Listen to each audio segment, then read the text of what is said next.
Sure. Hello, this is State Representative Rob Martwick, and it's Friday, February 24th, 2017, and I'm standing in a hearing room in the Illinois State Capitol. And this hearing room, it's empty now. We just adjourned a meeting of the Revenue and Finance Committee here in Illinois, and of course, with what's going on in our state government these days, things that happen in the Revenue and Finance Committee are pretty important, so I'm honored to be able to serve on this committee.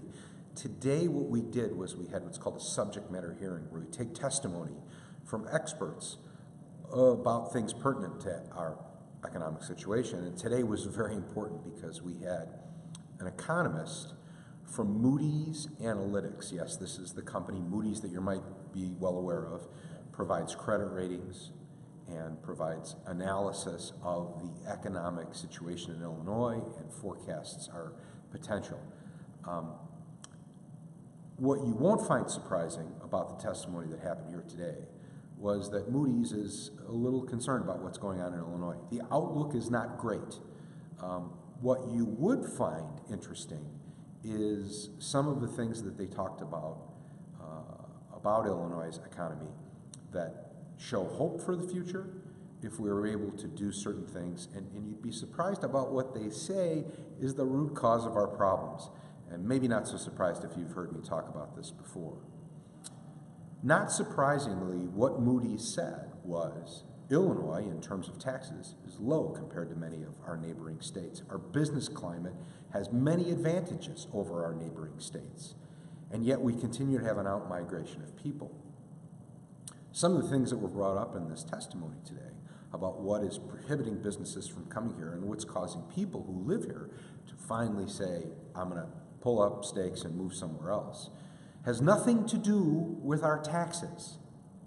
What it has to do with is one word that they kept repeating over and over and over again: uncertainty. And that uncertainty comes from our inability to address our financial problems and provide a path to the future. A quote from them is that businesses will take into account all of the things. So even if we were to increase the cost of being here through an increase in taxes and revenue, businesses don't mind that as much as it is not knowing what's going to happen in the future. And as long as Illinois continues to stack up debt and has the inability to provide certainty that our financial picture is going to be addressed going forward, businesses and people who would move here will choose other states. This is a problem that I've been saying over and over again. We need to address our budget. The governor needs to drop his political agenda and address our financial situation once and for all in earnest so we can give the state the certainty that it needs. This isn't Rob Martwick telling you that. This is Moody's Analytics, okay? One of the questions that I asked, which I thought was very interesting, was when we talked about the out-migration, is that from the period of 2006 to 2016, over a decade, we cut nearly $7 billion of public sector spending on social programs, education, and healthcare. And what Moody said is that cost a huge loss of good, solid, stable, middle income and upper income jobs. And those people are a large portion of the people that have fled the state. Because when we stop spending, those jobs don't get recreated in the private sector. Illinois has a debt problem. Our inability and our unwillingness to address that debt is causing us to just sort of spiral down the drain. It's got to stop. We have to address it now. And the only way that's going to happen is for the governor, once and for all, to do what I've been saying from day one: separate out his political agenda and focus on the finances.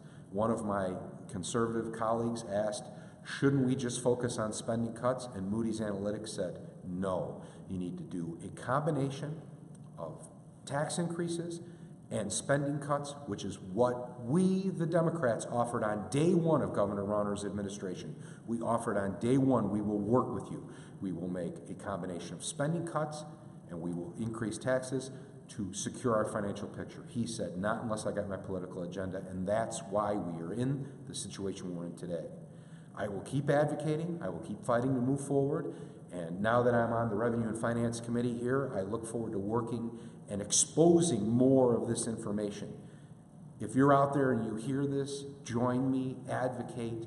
It's time to drop the political agendas. We can always take that up later, but we should focus on job one. It's time to secure the finances of the state of Illinois. Thanks again for watching. Great to see you on Facebook Live. Please comment here, reach out to me on Facebook, reach out to me on Twitter, reach out to me in my local office or on my website. I look forward to working with you. Have a great week.